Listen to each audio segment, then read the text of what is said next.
Salut, aujourd'hui je vais expliquer une leçon déjà vue, la phrase simple et la phrase complexe. Je vais commencer avec la phrase simple. Qu'est-ce qu'une phrase simple? Oui, c'est une phrase construite autour d'un seul verbe, généralement conjugué. Donc, elle est constituée, elle est formée d'une seule proposition. Et cette proposition est indépendante. Elle ne dépend pas d'une autre proposition. Voyons ces exemples. Elle collectionne des timbres depuis son enfance. Dans cette phrase, il y a un seul verbe, c'est collectionne. Donc, c'est une phrase simple formée d'une seule proposition. Nous t'achèterons des balles de tennis. De même, pour cette phrase, il y a un seul verbe conjugué, une seule proposition, c'est une phrase simple. Je vais au concert. Ici, il y a le verbe aller conjugué au présent V, donc c'est une phrase simple. On passe maintenant à la phrase complexe. Qu'est-ce qu'une phrase complexe? Oui, c'est une phrase qui comporte plusieurs verbes conjugués, plusieurs propositions. Faites attention, le verbe conjugué est le noyau d'une proposition. Il y a donc autant de propositions que de verbes conjugués. On va voir comment. Premier exemple, je ne voulais pas qu'il parte en Amérique. Dans cette phrase, il y a deux verbes conjugués, voulait et parte. Donc, il y a deux propositions. Voyons le deuxième exemple.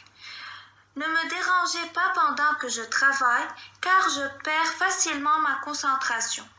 Dans cette phrase, il y a trois verbes conjugués. Déranger, travail et perdre. Donc, cette phrase est formée de trois propositions. Regardons cet exemple. Pierre joue au football et Lise joue au basket. Dans cette phrase, il y a deux propositions. La première, Paul joue au football. La deuxième, Élise joue au basket. Mais les deux propositions dans cette phrase sont autonomes. En effet, on peut remplacer la virgule par un point et obtenir deux phrases indépendantes l'une de l'autre. Regardez, Pierre joue au football, point, Élise joue au basket. Dans ce cas, lorsque vous pouvez remplacer les propositions par deux phrases indépendantes l'une de l'autre, on dit que cette phrase complexe est formée de deux propositions indépendantes. Ces propositions fonctionnent indépendamment l'une de l'autre. Les propositions peuvent être reliées entre elles de différentes manières. Comment? On va voir. J'ai eu un message, je vais le lire. Dans cette phrase, les propositions sont reliées par un signe de ponctuation, par une virgule. Deuxième exemple. L'eau était glacée. Deux points. Nous n'irons pas nous baigner. De même, dans cette phrase, les propositions sont reliées par un signe de ponctuation. Donc, ces propositions sont juxtaposées. Lorsque deux propositions sont reliées par un signe de ponctuation, virgule, point, virgule, deux points, on dit que les propositions sont juxtaposées. Passons à d'autres exemples. Je vais chez ma copine et je dois lui acheter un cadeau.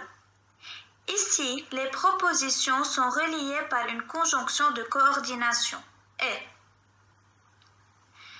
Deuxième exemple. J'ai fait mes devoirs, donc je peux aller manger. De même pour le deuxième exemple, donc est une conjonction de coordination qui relie les deux propositions. Alors, les propositions dans ces deux phrases sont coordonnées. Les conjonctions de coordination sont « mais où est donc orni, car ». Dernier exemple. Tu m'as dit que tu l'as vu. Dans cette phrase, il y a deux propositions. Tu m'as dit, c'est la proposition principale. Que tu l'as vu est la proposition subordonnée. Finalement, pour un bon suivi, travaillez les exercices 2, 3 et 4, page 190 et à bientôt.